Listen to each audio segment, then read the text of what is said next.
오늘 여호수아 강의 15번째 시간입니다.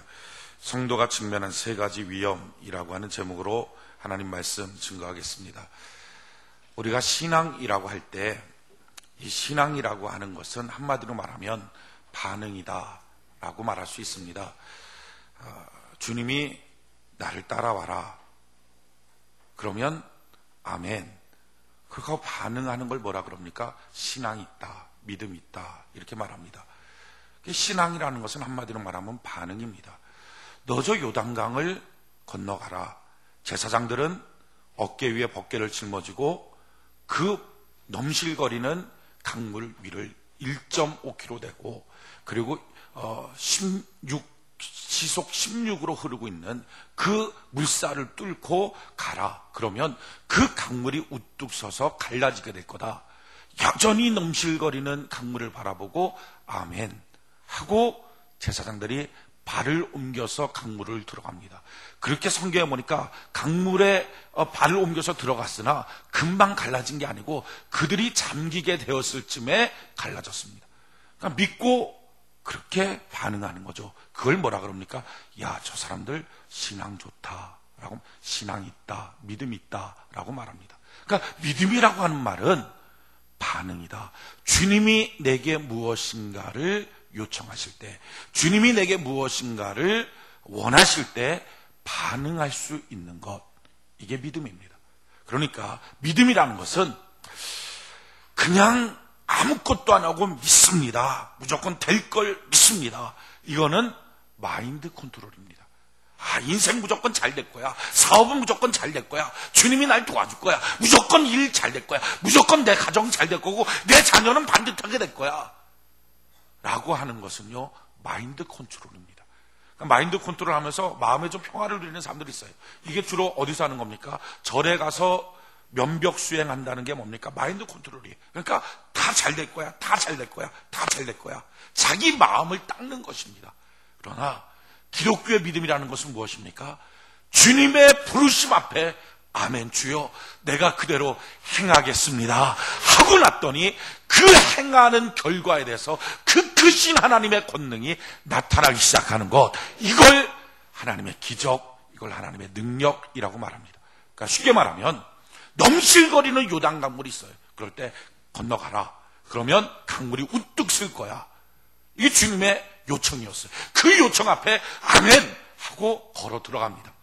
그 걸어 들어가는 그 모습, 그 반응을 뭐라고 해요? 믿음이라고 말해요. 야, 참 믿음이 있다 라고 말해요. 그렇게 믿음의 결과가 뭡니까? 그 넘실거리는 요단강물이 우뚝 쓰고 200만이 건너게 만드는 하나님의 기적이 나타나게 되더라는 것입니다. 아멘. 그러니까 또 여리고성도, 그 웅장한 여리고성 얼마나 대단합니까? 근데 그 대단한 여리고성 하나님이 뭐라 그럽니까? 하루에 한 번씩 7일 동안, 마지막 7일째 되면 7바퀴 돌라. 아멘, 그렇게 하겠습니다. 7일 동안 쭉 돕니다. 돌 때 아무런 효과도 없어요. 아무런 느낌도 없어요. 그러다가 마지막 7바퀴 다 돌고, 그래서 하나님이 이 성을 우리에게 주셨다라고 외칠 때 이걸 뭐라 그래요? 하나님의 요청 앞에서의 반응, 이걸 믿음. 야, 그래, 그들의 행위가 믿음이 있구나 하는 거죠. 그 믿음이 있을 때 믿음의 결과대로 여리고성은 무너지게 된 것이고 하나님의 권능은 나타나게 되었다는 것입니다. 할렐루야. 우리의 인생도 마찬가지예요. 주님 우리에게 요청하십니다. 그런데 그 주님의 요청 앞에 아멘 하고 반응하는 것, 이걸 믿음이라고 말합니다. 그러게 믿음이라는 것은 교회의 회원, 이게 아니에요. 믿음이라는 것은 목사, 장로, 권사, 집사라고 하는 직분, 이게 아니에요. 믿음이라는 것은 나는 교회 몇 년 다녔어, 이게 아니에요. 믿음이라는 것은 난 과거에 믿었는데 요즘은 이런 건 아니에요. 그러니까 믿음의 핵심이 무엇입니까? 지금 내게 요청하시는 하나님 앞에 아멘, 내가 그렇게 하겠습니다, 할렐루야. 바로 그게 믿음이라는 거예요. 믿음은 항상 살아있는 것입니다. 성경은 그 믿음을 겨자씨만한 믿음이라고 말해요. 겨자씨라는 건 눈에 보이지도 않는 아주 작은 씨입니다. 그런데 그 믿음이 왜 가치가 있고 힘이 있고 능력이 있습니까? 그 안에 생명이 있어요. 그러니까 겨자씨는 심으면 그것이 싹이 나고 그리고 나서 나무가 되고 큰 나무가 되어서 온갖 새들이 와서 깃들 수 있는 것이든 안에 생명이 있어요. 믿음의 핵심은 생명이 있는 거예요. 믿음의 핵심은 지금 주의 음성에 반응하는 거예요. 하나님, 내가 지금 반응하겠습니다. 나를 도와 주시옵소서. 그러기에 이 믿음이라고 하는 것은 하나님의 요청 앞에서 반응하는 것이고, 이 믿음의 결과를 통하여 하나님은 확증적인 삶을 허락해 주십니다. 하나님의 축복도 기적도 주십니다. 베드로를 향해서, 야, 나를 쫓아오면 너가 사람 낚는 어부가 될 거야. 근데 만약에 베드로가 안 쫓아가요, 그럼 가만히 있어요. 그러면서, 야, 주님이 사람 잘 보시네. 그렇지, 내가 뭐 고기나 낚고 있는 사람이겠어. 나 사람 낚는 어부 맞아. 내가 그 정도 레벨은 되지. 아무리 하루 종일 그 정도 레벨은 된다고 외치고 주변 사람들에게 자랑한다 할지라도 그건 자기에게 이루어지는 게 아니에요. 주의 음성대로 자기가 따라가기 시작해야만 사람 낚는 어부가 되는 것입니다. 그게 무슨 말이냐 이거예요. 제가 가게마다 가면 한 90% 정도는 있는 것 같아요. 이렇게 뭐 있었고, 내 시작은 미약하나 내 나중은 창달이라. 이거 가게집마다 뭐 음식 먹으러 가면 거의 없는지 못 봤어요. 이거 다 있는 것 같아요. 그러니까 그만큼 우리나라가 정말 기독교화가 지금 된 거예요. 다 교회 다니는 기독교가 된 거. 그걸 볼 때마다 저는 반갑고자, 교회 다니십니까? 라고 물어보기 바로 직전에 주인이 딱 담배 피우고 앉아 있더라고요. 그러면, 물어보기가 조금 그런 거야.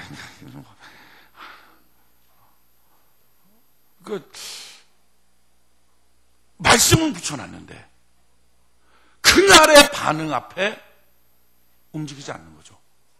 그래 놓고서는 자기는 이 말씀이 이루어질 거라고 기대도 하고, 생각도 하고, 더군다나 신앙인이라고 생각도 하는 거예요. 이게 오늘날의 신앙인들의 문제예요. 오늘날 나를 향한 주의 명령 앞에는 반응을 안 해요. 오늘날 지금 주님의 뜻이 무엇인지, 아니 반응하지 않는 정도가 아니라 주의 뜻이 무엇인지를 알려고 하지도 않아요. 자기 일에 지금 너무 바빠요. 자기 문제에 너무 바빠요. 그렇게 바쁘면서도, 그래서 반응하지 않으면서도 나는 여전히 신앙인이야 라고 생각하고 있는 것이 오늘날의 질병이에요. 신앙은 반응인데 반응하지 않는 거죠. 다메섹 도상에서 예수님께서 사울을 향해, 사울아 사울아 너 왜 나를 향하여 이렇게 핍박하느냐. 그럴 때 사울이 주여 하고 반응하고, 내가 이제 주님을 위해서 무엇하니까 주여 내가 이제 바뀌었습니다 해야 사울이 바울 되는데, 사울아 사울아 너 무엇하냐. 그러면 왜 그래요 주님, 시끄럽게 괜히. 그렇게 하고 그냥 길거리에 가만히 서갖고 에이 돌아가자 뭐 모르겠다 그렇게 하고 반응을 안 한다면 사울이 바울 되겠냐는 거예요. 여러분, 사울이 바울 되는 것은 그의 운명이 아니라 반응 때문인 것입니다. 이해가 되십니까? 그 사람이 그렇게 되는 것은 그 사람의 운명이 아니라 반응이에요. 그러니까 만약에 사울이 그 시간 반응하지 않았다면 하나님은 또 다른 길에서 또 다른 누군가를 불렀을 것이다. 근데 그도 만약에 반응하지 않았다면 하나님은 또 다른 길에서 또 다른 누군가를 불렀을 것이다. 그래서 하나님의 그 뜻이 끊임없이 지속되는데, 지속되는 그 뜻은 이루어졌을 것이다. 그러나 그 일이 이루어지는데 꼭 그 사람이어야 한다, 이건 아니다 하는 거예요. 신앙은 반응이에요. 그러기에 여러분 보십시오. 내가 예수 그리스도를 믿었어요. 난 믿었어요. 그 믿음이라는 것이 무슨 라이센스처럼 생각해요. 믿었으니까 이제 됐지. 아니라는 거죠. 믿고 난 다음에 신앙은 뭐죠? 끊임없이 하나님의 요청 앞에 내가 반응하는, 가라 그럼 가고 서라 그럼 서고, 그래서 주님과 동행하는 거죠. 이 동행하는데 어느 순간부터가 나 안 믿어버려 라고 내가 거절하고 난다면 그의 구원은 온전할까? 위험한 거예요. 위험한 거예요. 어차피 안 그래도 난 그렇게 될 운명이야. 아니요. 어쩌면 그것이 다른 곳에 있을 수도 있어요. 거기 할머님 좀 조용히 하셔야 돼요. 공공장소에서는 조용히 하셔야 돼요. 그렇지.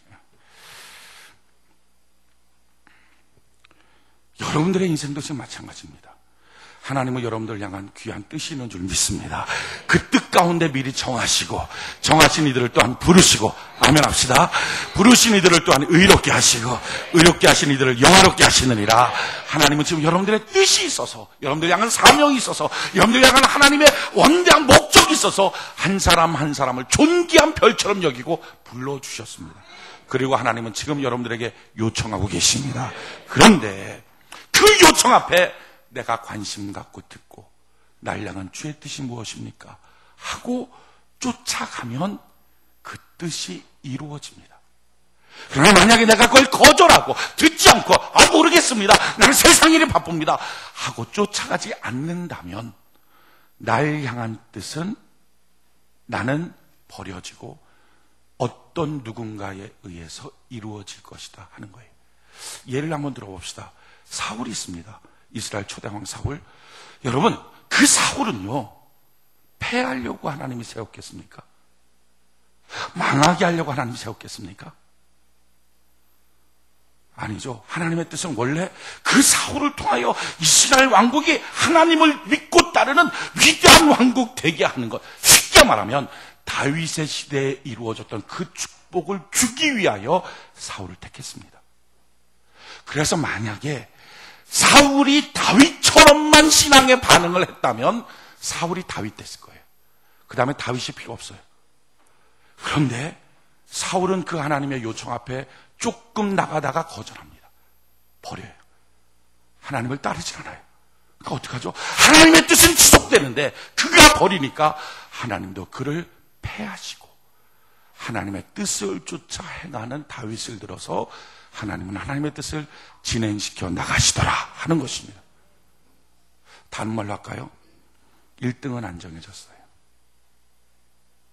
성공하는 사람은 정해져 있지 않아요. 예수 십자가의 혜택을 누리는 사람은 정해져 있지 않아요. 누구든지 믿기만 하면, 아멘 합시다. 누구든지 반응하면 하나님은 영생을 허락하여 주신다는 것입니다. 영생을. 누구든지 믿기만 하면. 그 반응을 거절하면 빼앗기는 거예요. 우리의 신앙생활은 끊임없이 그 반응을 하는 거죠. 자, 광야에서 이스라엘 백성들이 불뱀에 물렸어요. 죽겠다고 다 쓰러져 있어요. 그럴 때 모세가 하나님께 기도하면, 하나님 어떻게 하면 좋습니까? 이 백성들 이렇게 불뱀에 물렸는데 어떻게 하면 이들이 살 수 있습니까? 하나님께서 말씀해 주셔. 노뱀을 만들어라. 그리고 장대 위에 높이 들어라. 이걸 보는 자마다 다 살 거다. 노뱀을 만들었어요. 그래서 높이 들었어요. 너희 불뱀에 물린 자들은 이 노뱀을 바라봐라. 노뱀을 바라봐라. 너무 아파 죽겠는데 무슨 노뱀 바라보느냐? 아니야. 그래도 저 모세 목사님 말하는 대로 내가 바라봐야지. 엉금엉금 기어서 창막문을 열고 그 노뱀 바라보는 순간에 싹 남을 받았어요. 그러나 그걸 바라보지 않은 자들은 그 장막에서 다 죽었어요. 신앙은 반응인 것입니다. 아무나 다 낫는 게 아니죠. 아무나는 아니에요. 그러나 누구든지 보면 다 낫는 거예요. 할렐루야. 십자가 혜택도 마찬가지. 예수님이 뭐라고 말합니까? 요한복음 3장 15절 14절에 동일하게 말합니다. 내가 그 노뱀처럼 들려야 하리니 누구든지 믿는 자마다 영생을 얻게 하려 함이로다. 할렐루야. 그러니까 십자가 혜택은 어떻게 하면 받을 수 있습니까? 내가 지금 병들어 있어요. 내가 지금 아파요. 아픈 그 상태에서 주님께서 채찍에 맞음으로 나음을 입었음을 믿습니다. 나는 그래서 아플 이유가 없는데 아픕니다. 그래서 나는 십자가의 주님을 믿음으로 바라봅니다. 그 순간 병은 떠나갈 걸 믿습니다 하고 바라보는 자에게 하나님은 치료의 역사가 나타나는 것이요. 그러니까 예수님께서 십자가를 치시고 채찍에 맞았다고 그냥 가만 우두커니 있는 모든 자에게 그 효염이 다 있는 게 아니라 반응하는 자에게, 믿고 보는 자에게 하나님의 역사하여 주신다는 것입니다. 인생의 저주 속에 빠져있어요. 가지가지 중독 속에 빠져있어요. 가정은 이혼의 위기에 있어요. 그럴 때 어떻게 합니까? 주님을 바라보는 자마다, 괴로울 때 주님을 바라보는 자마다 역사가 일어날 걸 믿습니다 하고 바라볼 때 하나님은 그대로 역사하여 주시게 되는 것입니다. 할렐루야. 그런데 그 실망의 사건에서 푹 고개 숙이고 바라보면 뭐해? 신앙생활하면 뭐해? 뭐 봐도 효과도 없을 것 같고 아무런 힘도 없을 것 같고 내 상식으로 내 머리로 이해도 안 돼 하고 가만히 있는 자에게 아무리 예수님의 십자가가 있다 할지라도 역사는 나타나지 않는다는 거예요. 한번 따라할까요? 신앙은 반응이다. 신앙은 반응이다. 믿습니까? 그러기에 우리의 반응이 얼마나 중요한지, 우리의 반응이 얼마나 중요한지. 고통스럽습니까? 괴롭습니까? 문제가 있습니까? 고개 들어 십자가의 주님을 바라보는 은혜가 있기를 바랍니다. 그게 바로 내일부터 시작되는 특별 새벽기도 집회예요. 어떤 사람이 이럽니다. 아니, 지금 목사님, 내 상황이 어떤 상황인데, 내 몸이 얼마나 아픈데, 내 문제가 얼마나 큰데, 내 마음속에 지금 괴로운 게 얼마나 큰데, 새벽부터 일어날 만큼 나는 내 마음이 여유롭지 않습니다.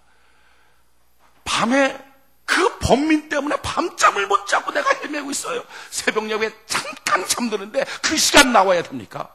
저는 이렇게 말하고 싶어요. 그 시간 나오라고. 그렇게 괴로우니까 괴로울 때 주님 봐야 된다고, 괴로울 때 주님을 찾아야 된다고. 할렐루야. 왜요? 그냥 있는 그 모습 갖고서는 인생 문제 해결이 안 돼요.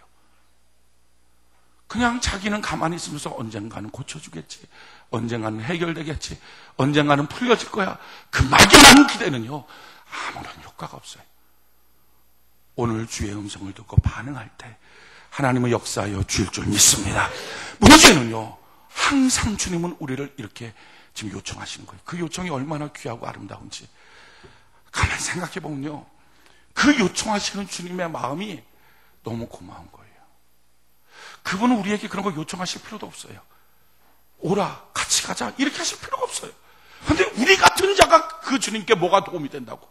오라, 같이 가자. 어떤 데 기다려주고, 어떤 데 손잡아주고, 어떤 데 끌어안아주고, 어떤 데는 업어주시면서, 그러면서 그 길을 같이 가자 하시는 거예요.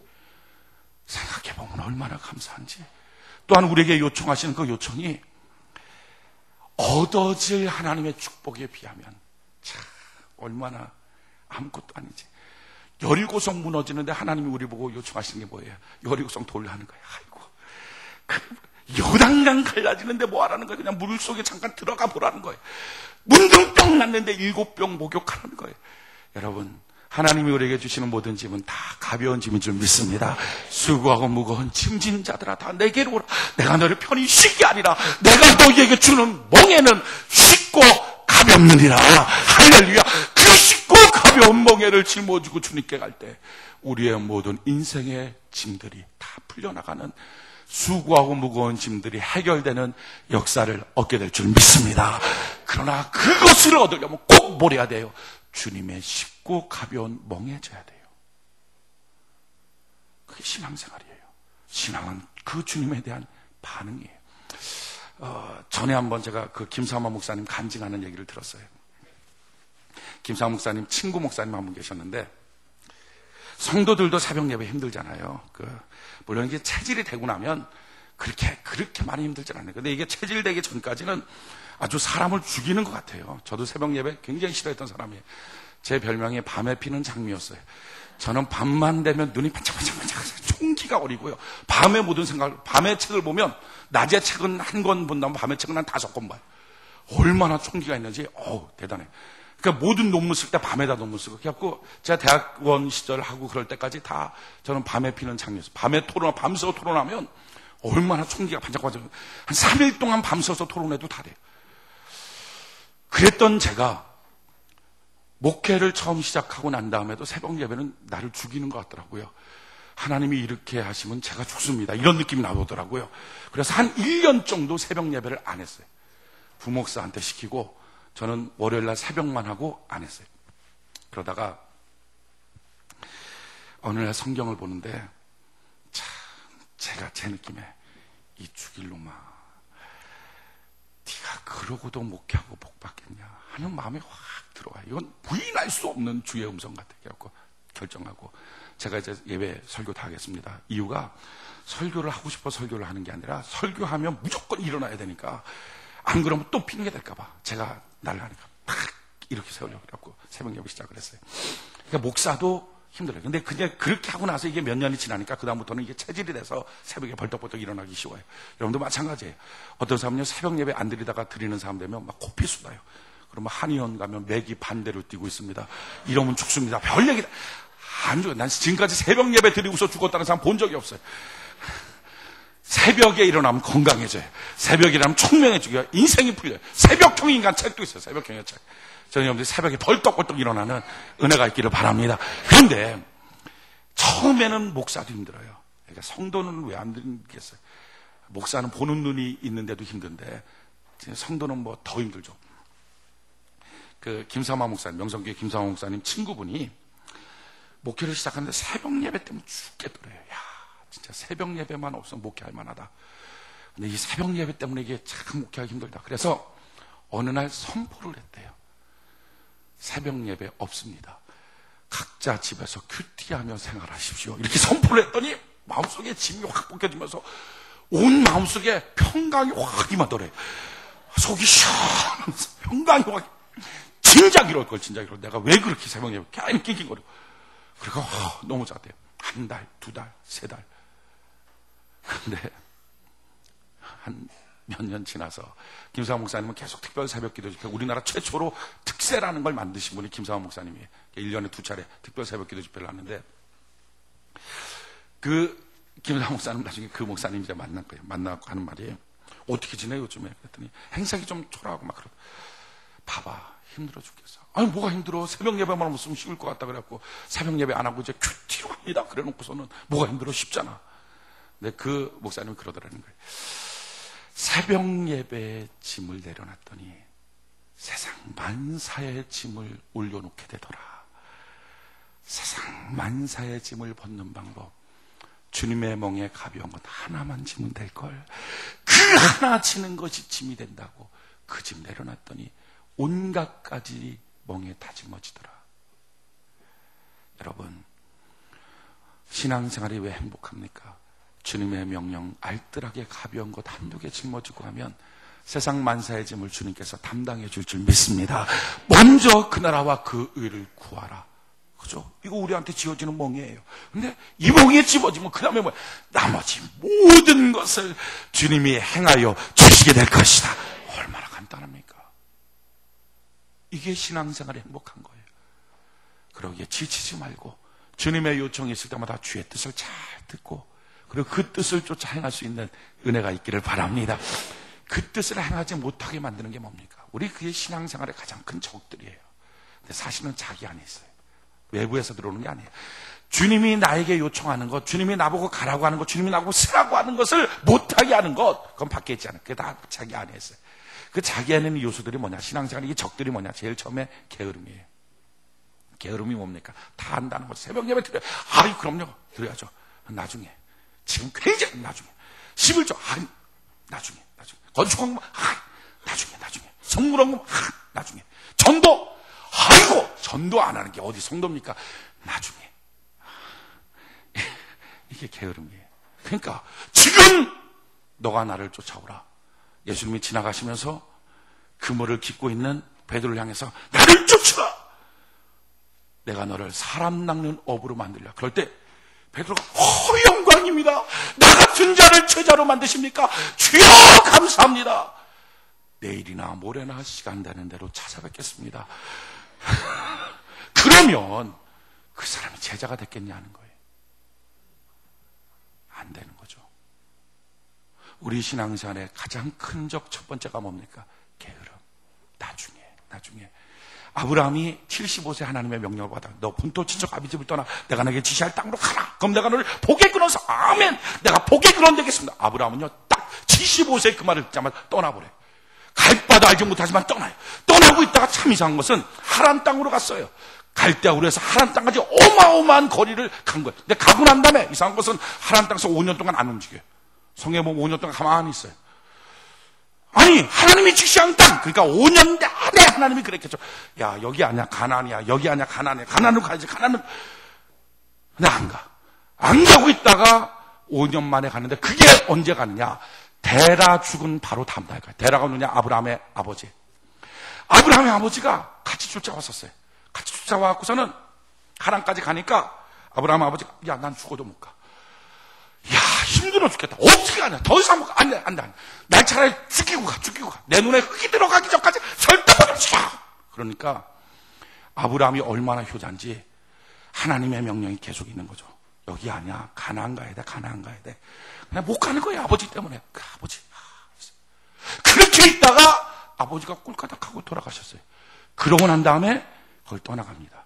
참 놀라운 것은요. 근데 이름이 기가 막혀요. 그 아버지 데라라는 말의 뜻이 뭐냐면은 나중에. 한국말로 나중에. 어떻게 이름을 나중에라고 저는 좀 이름을 나중에. 더 놀라운 것은 그가 머물렀던 하란이라는 말의 뜻이 지체하다라는 뜻이에요. 그냥 갔으면 5년이면 아브라함의 인생에 얼마나 위대한 사건이 생길까. 나중에 이 지체하는 것, 게으른 것, 좀 더 찾아, 좀 더 졸자, 조금 있다. 바로 이것이 우리 주님이 나와 동행하고 나에게 요청하는 것들을 거절하게 만드는 우리 안에는 첫 번째 신앙의 적이에요. 오늘 우리 안에는 이 나중에 이것을 다 뽑아내고 아멘, 주여 지금 행하겠습니다, 할렐루야, 그렇게 고백하고 즉각 움직이는 여러분, 주님과 동행하는 그 길이 행복한 길일 줄 믿습니다. 험산 줄령을 넘어도 주님 계시면 되는 거예요. 주님 위로해 주시고 막아주시고 도와주시면 인생은 되는 거예요. 하나님 계시면 되고 하나님 안 계시면 안 되는 거예요. 하나님 손 붙잡고 갈 수 있도록 주여 내 안에는 게으름이 오늘 이 시간 제거되도록 나를 도와주시옵소서. 따라합시다. 나중에가 되면 영영 없다. 자, 4분 정도 인사합시다. 나중에가 되면 영영 없을 수 있습니다. 이렇게.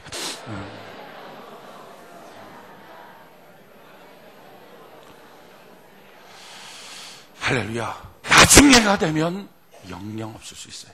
이게 신앙생활의 첫 번째. 두 번째 점은요, 우울증이에요. 우울증, 낙심.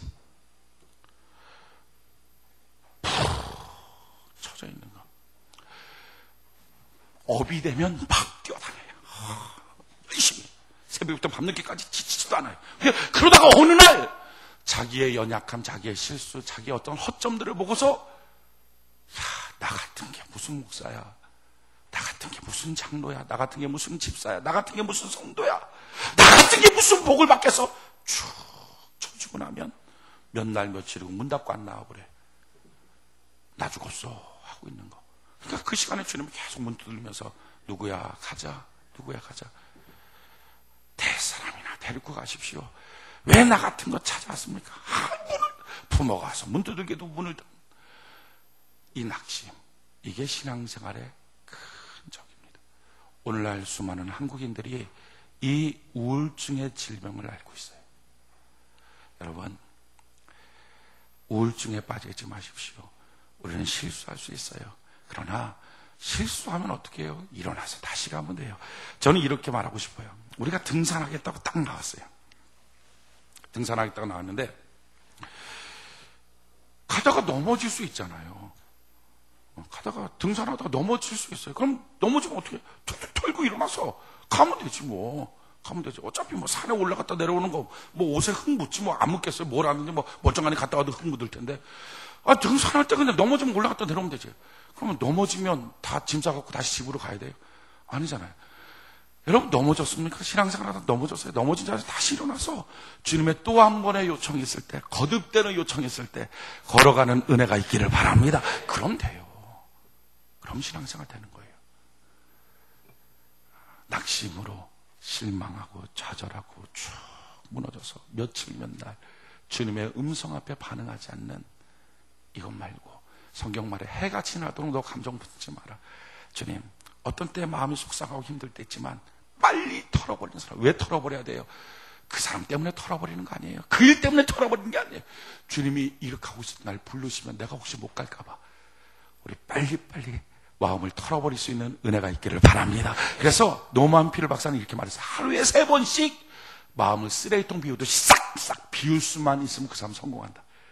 저는 여러분들이 하루에 3번씩 아침, 점심, 저녁 밥 먹을 때 밥만 찾지 말고 밥 먹기 직전에 마음속에 있는 감정을 싹 비워놓고, 할렐루야, 또 싹 비워놓고 그렇게 하루를 사는 은혜가 있기를 바랍니다. 그러니까 제일 안 좋은 게 이런 거예요.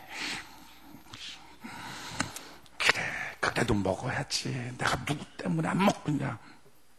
체합니다. 또는 안 먹어. 됐어. 안 먹어. 보기도 싫어. 아니에요. 하루에 3번 밥 먹을 때마다 주여, 내 마음에 이 지저분한 온통 더러운 것을 쓰레기통에 싹싹 비울 수 있도록 나를 도와 주시옵소서. 이게 신앙생활인데 얼마나 도움이 되는지 몰라요. 3번째는요, 성도 간에, 사람들 간에 오해하는 걸 제거하는 거예요. 오늘 읽었던 본문 말씀이 바로 그런 거예요. 오늘 읽었던 본문 말씀 보면 내용 배경은 이런 거예요. 르벤, 갓, 므낫세 지파가 이제 7년 가나안 땅 정복 전쟁을 마쳤어요. 그러고 나서는 자기 땅 요단 동편으로 이제 건너갈 때 축복하고 잘 가라 안녕 하고 돌아가요. 근데 돌아갔는데 이상한 소문이 들리는 거예요. 요단을 건너가자마자 그들이 큰 제단을 쌓더라. 그 소문이 이스라엘 백성들에게 퍼졌어요. 야, 저놈들이 성막에 있는 제단 말고 엉뚱한 제단 싸서 우상 섬기려고 하나 보다. 그렇다면 없애야지. 저것들을 싹 죽여서 씨를 말려야 돼. 우상 섬기는 건 없애야 돼.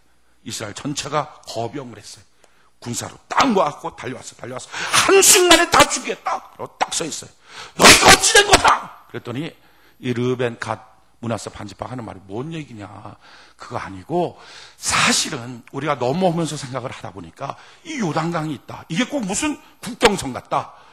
그래서 넘어와서 지금 나랑 지금 너랑 서로가 다 아니까 상관없는데 우리 자식, 너희 자식 때가 되고 나면 이런 역사를 모르고 나면 혹시라도 너희가 야, 쟤네들은 요단강으로 갈라져서 국경 저편하냐? 그렇다면 다른 민족 아니야? 다른 민족인데 왜 우리 여호와 하나님께 와서 제사를 드려? 저들 제사 못 드리게? 그렇게 하면 하나님 섬기는 일이 방해되지 않겠느냐? 그래서 그게 아니라 우리가 같은 민족이라는 것을 증명하기 위한 제단을 쌓았다. 우상 섬기려고 한 것 아니다. 하고 오해를 풀어줬어요. 그때 서로 기뻐하고 하나가 되었다 하는 것입니다. 여러분, 신앙생활 할 때 신앙생활 주님의 음성 앞에 반응하지 못하게 하는 또 하나의 적, 그것은 사람 갈등이에요. 사람 갈등. 저는 목회하면서 제일 지금도 이해가 안 되는 게 이거예요. 왜 부부싸움하면 교회를 안 와요? 물어보고 싶어 좀 이걸. 누구 좀 부부싸움에서 교회 안 나오신 분들 누구 있어요? 부부싸움에서 교회 안 나오신 분 손 한번 들어봐요. 부부싸움에서 나 봉사했는데 안 왔거나 예배했는데 안 왔거나 그랬던 적 있다. 한번 손 한번 들어봐요. 진짜 한 분도 없어요? 이분들이 빨리빨리 손 한번 빨리빨리 지금 한번 들어봐요. 어서 이렇게 세운다. 이제 내가 다 보고를 받은 게 있는 거예요 지금. 부부싸움에서. 근데 꼭 부부싸움 하면 아프다 그러지 싸워서 그랬다는 얘기는 나중에 하더라고요. 왜 교회 안 나오시죠? 아파요. 나중에 와서 뭐가 아픈데 몸도 아프고요. 꼭 뒤에 보면 마음도 조금 아파요. 근데 사실 마음이 아픈 거예요. 마음이 뭐가 아파요? 그럼 그게요. 글쎄 우리 신랑이 그러면서 이제 얘기를 시작하면 부부싸움에서 하는 거예요. 부부싸움. 아니 왜 자기들끼리 싸우고 하나님께 안 나와요? 하나님이랑 싸운 것도 아닌데 하나님이랑 싸운 것도 아닌데 왜 안 나와요? 근데 이게 법칙이에요. 사람들끼리 갈등 생기고 나면 하나님께 안 나와요. 주의 음성을 안 들어요. 마음이 속상해지고 나면 주님이 가자. 몰라요 주님. 지금 뭐 여러 가지 생각하고 싶지도 않아요. 힘들어요. 안 하는 거예요. 안 하는 거. 성경은 말해요. 마음속에 있는 오해를 품고 신앙의 결정적 성공자는 없다. 마음속에 섭섭함을 풀고 신앙의 결정적 성공자는 없다. 마음속에 오해가 있습니까? 마음속에 갈등이 있습니까? 예수 안에 해결하는 은혜가 있기를 바랍니다. 그래서 그 마음을 좀 주여 녹여달라고. 이 갈등의 문제가 해결되게 해달라고. 내가 가서 대화할 수 있는 용기를 달라고. 대화하면 대부분 문제 해결돼요. 용기를 달라고. 그냥 못 본 척하고 지나가는 게 아니라 그렇게 용기를 달라고 하나님께 기도해 보십시오. 그러고 나서 주여 우리의 관계가 해결되므로 주님 언제든지 주의 음성에 붙쫓아가는 사람 될 수 있도록 나를 도와 주시옵소서. 이렇게 관계를 맺는 거예요. 우리 신앙생활은요 항상 주님이 불러요. 지금도 마찬가지예요. 지금도 주님이 여러분들 각 개인들에게 요청하시는 게 있어요. 그 요청하시는 거에 반응하는 것, 그게 부담이거든요. 부담. 그게 부담감이에요. 그러니까 그 부담감을 갖고 아멘. 그 부담감은요 내가 행하기 전까지는 계속 부담돼요. 근데 많은 사람들이 이 부담감을 없애려고 도망을 가요. 도망가서는 해결이 안 돼요. 주님이 지어준 이 부담감을 짊어지고 아멘 내가 행하겠습니다. 주여 도와주시옵소서 하고 주님께 걸어갈 때 얼마나 귀하고 큰 주의 축복을 우리에게 주실지. 그 일을 방해하는 게으름, 그 일을 방해하는 수많은 내 마음속에는 낙심의 요소들, 또 그 일을 방해하는 서로 간에 있는 오해들이 싹 제거되고 언제든지 괴속성처럼 주님 부를 때마다 쉽게 반응하고 달려가는 은혜 백성 되기를 예수의 이름으로 축원해 드립니다. 오늘 여러분들 안에 주님이 부를 때마다 가지 못하게 방해하는 요소들이 무엇입니까? 오늘 그런 것들을 제거하고 회개하는 거예요. 그래서 언제든지 주님의 부르심 앞에 그 부르심은 딱 듣는 순간에 마음속에 부담이에요. 부담. 신앙생활 할 때 부담 없이 신앙생활하고 싶어요. 이거는 처음부터 신앙생활이 아니에요. 그러니까 주님 나 다 걱정 말하지 마시고 나는 내 마음대로 하겠습니다. 이게 황금송아지 갖다 놓고 신앙생활하는 거 무슨 부담이 되겠어요? 그냥 지 오고 싶으면 오고 가고 싶으면 가고 하고 싶으면 하고 말고 싶으면 말고 신앙에 부담이 없어요. 근데 여호와 하나님을 섬기는 것은 이렇게 해라 이렇게 해라 안식일은 이렇게 지켜라 뭐는 이렇게 해라. 그게 사실은 우리 입장에서 뭡니까? 다 부담이에요. 부담. 그러니까 신앙생활 할 때 아이고 이거 부담스럽네. 다른 말로 하면 주님이 요청하셨네. 그 부담은요 내가 순종하기 전까지 해결이 안 돼요. 주님이 내게 부담을 지어주십니까? 주님께 순종함으로 결정할 때 그에 필요한 모든 조건들도 주님이 허락하여 줄 줄 믿습니다. 그렇게 하지 못하도록 하는 게으름. 왜 게으름이 생겼어요? 세상 즐거움, 다른 것이 좋아 보여서. 왜 그렇게 반응하지 못하게 생겼어요? 사람과의 갈등, 섭섭함 때문에. 왜 그렇게 하지 못합니까? 내가 스스로 자기 자신에 대해서 정죄하고 눌려있는 마음 때문에. 오늘 이 모든 것들을 다 털어버리고 주님 앞에 잘 반응하고 전진하는 은혜가 있기를 바랍니다. 한번 따라합시다. 부담감이 주님의 요청이다. 믿습니까? 부담감이 주님의 요청이에요. 주일날 됐어요. 친구랑 같이 약속했어요. 어디 놀러 가자. 그런데 몇 시에 갈까? 10시쯤 가자. 그래 10시에 가. 근데 10시에 갈 때까지는 별 느낌이 없어. 근데 11시쯤 되면 자꾸 시계를 보면서 교회를 가야 되는데 좀 그러네. 근데 그러고 있는 찰나에 삐리릭 하고 담당 교구장한테 전화가 와요. 이걸 봐도 말을 이걸 받아갖고 뭐라고 말해 놀러 가고 있는데 그러다 좀 있다가 에이 모르겠다 하고 핸드폰 배터리를 딱 끊어버려요. 딱 주머니에 넣어버려요. 몰라 하고 가는데 마음속에 뭐가 있어요? 부담감. 그게 뭐예요? 주님의 요청. 너 왜 안 오니? 너 왜 안 하니? 부담감이 있다는 것은 아직도 그 영혼이 살아있다는 거예요. 그런데 이 부담감을 자꾸 거절하다 보면 어느 순간에 가면 그 영혼이 죽어버리고 말아요. 그럼 죽고 나면 더 이상 주님의 부르심이 없어요. 그러니 마음속에 더 이상 뭘 해도 부담감이 없어요. 전 여러분 신앙생활 할 때 평생에 주님 앞에서의 부담감이 있는 은혜가 있기를 바랍니다. 그 부담감이 있는 자만이 순종 이후에 기쁨과 평안과 감격이라는 걸 알아요. 평안이 뭔지를 알아요. 네, 부담이 없는 사람은 그 이후에 순종 이후에 기쁨도 감격도 평안도 그게 뭔지 몰라요. 하늘이 주시는 은총이 뭔지를 몰라요. 그냥 사는 거예요. 주님의 요청, 그 부담감 앞에 아멘. 때마다 일마다 기가 막히게 반응하고 그대로 전진하는 은혜가 있기를 예수님 이름으로 축원해 드립니다.